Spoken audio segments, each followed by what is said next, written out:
Mon accouchement s'est mal passé. Quelles sont les conséquences pour moi, pour bébé, pour le lien avec l'enfant et qu'est-ce qu'il y a à faire au niveau énergétique, au niveau guérison de l'âme pour aller transcender, expliquer tout ça. Alors, si vous avez eu une césarienne, si vous avez eu des forceps, si vous avez eu une épisiotomie, des ventouses, ou même tout simplement que ça s'est mal passé, que ça s'est pas passé comme vous l'auriez voulu, parce que c'est ça l'important. Il y a de très belles césariennes, il y a des césariennes qui se passent en conscience, avec laquelle la maman est OK. Il y a parfois des femmes qui ont des instruments pour lesquels tout est OK. Et puis parfois, de visu, on a l'impression que l'accouchement s'est super bien passé. Et en fait, ça a été tellement succinct, tellement rapide que ça a pu être violent pour la femme. Donc ce qui est important, c'est pas tant ce qui s'est passé, c'est plutôt le ressenti dans les émotions, le ressenti dans les corps. Et puis ça peut aussi, on peut être pendant plusieurs années peut-être dans le déni de ce qui s'est passé. Donc ça peut aussi venir se réveiller à d'autres accouchements, c'est-à-dire à l'accouchement d'après ou à une expérience après, peut-être une expérience sexuelle ou autre qui nous rappelle ou un traumatisme. En tous les cas, ça peut se jouer à différents niveaux.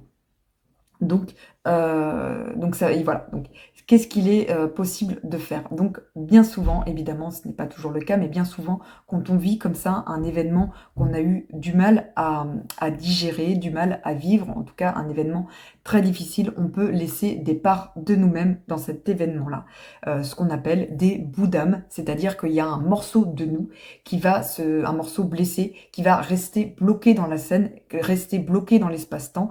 Et puis, on va se dire, c'est tellement dur pour moi que cette partie-là, cette partie blessée, j'en veux plus, je la laisse et j'en ai besoin. J'ai besoin de la laisser pour avancer. En fait, c'est notre fonctionnement qui est comme ça.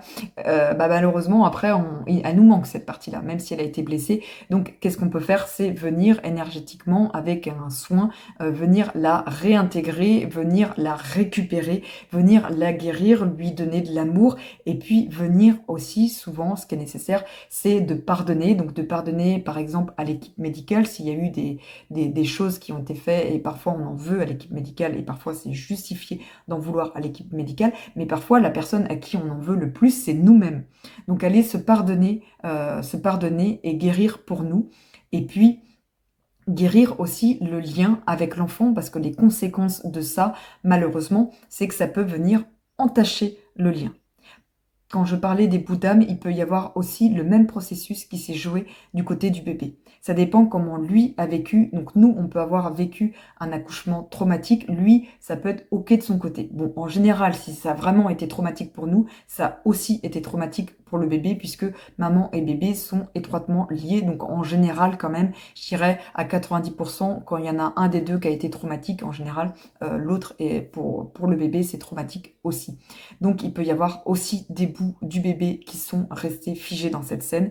Donc on peut aussi, en faisant un soin avec la maman, une séance, on peut réintégrer aussi pour le bébé les bouts de l'âme qui sont restés figés dans cette scène, et puis aller travailler pour revivre tout ça de manière sereine, de manière apaisée, faire de la libération émotionnelle si on a ressenti de la colère, de la tristesse, voilà, donc faire tout ça.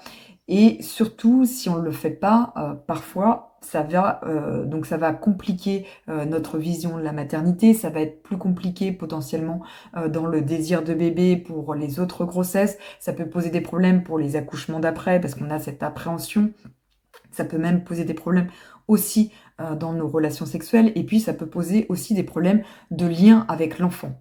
On peut se sentir presque, j'ai envie de dire, indifférente, et du coup coupable de ça, de se dire mais comment ça se fait que je ressens pas cet amour inconditionnel, comment ça se fait si on a d'autres enfants, on sent une différence, on sent qu'il y a quelque chose qui est pas juste et on ne sait pas comment réparer le lien.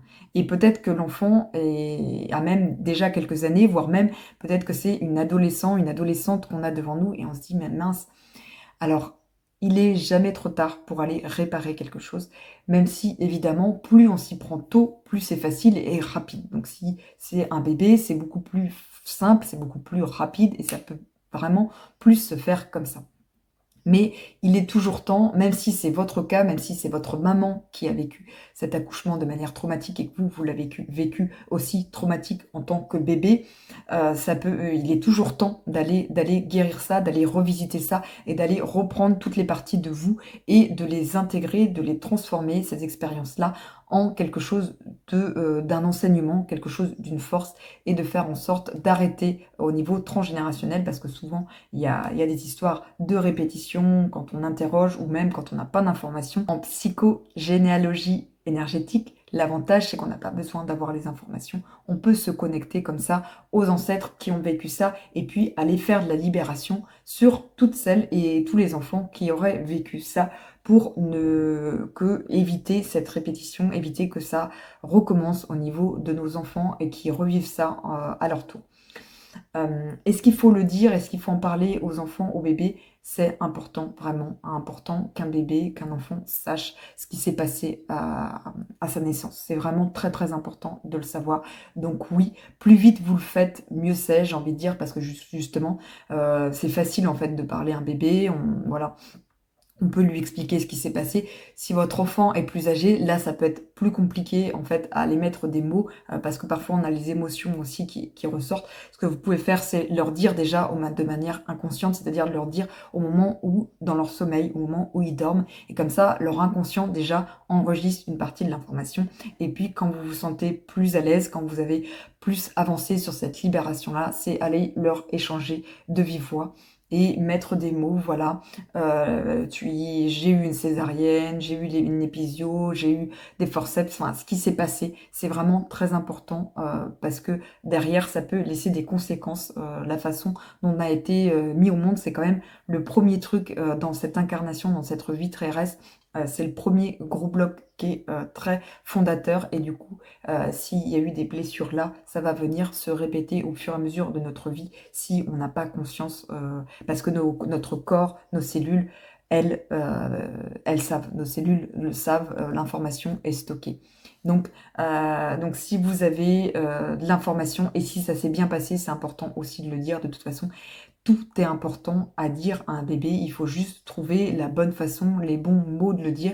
Et ça sert à rien d'aller détailler le fil de A à Z, mais juste d'aller expliquer en quelques mots votre ressenti, comment ça s'est passé et le lien aussi, si par exemple ça a été compliqué de créer le lien et qu'après vous avez fait cette libération et que maintenant ça va mieux, c'est aussi important d'aller expliquer qu'il y a eu un moment où ça a été compliqué, mais que vous en avez pris conscience et que vous faites du mieux que vous pouvez et que de toute façon c'est un parent, c'est comme ça qu'il avance, il fait du mieux qu'il peut et de se libérer de ce sentiment d'être une mauvaise mère, d'être coupable, de ne pas avoir fait ce qu'il fallait, de ne pas avoir dit non au médecin parce que parfois, malheureusement, c'est les gynécos et les médecins qui induisent des accouchements traumatiques, hein. Bien souvent, c'est quand même ça, faut quand même le dire.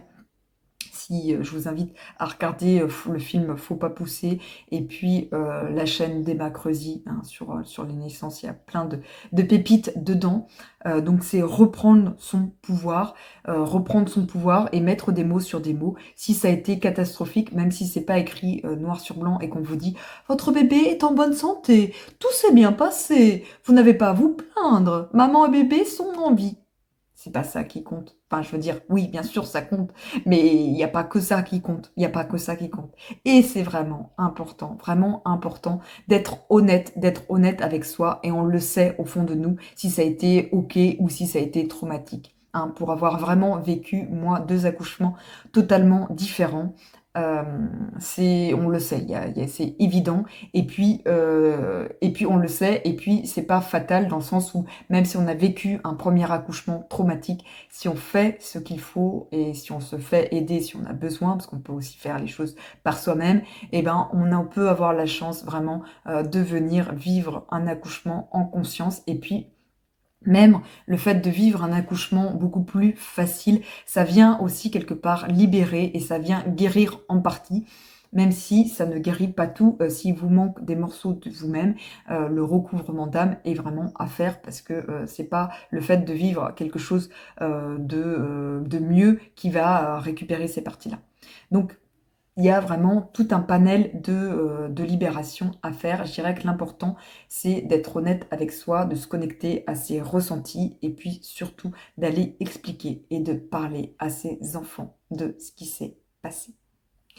Prenez soin de vous. À bientôt.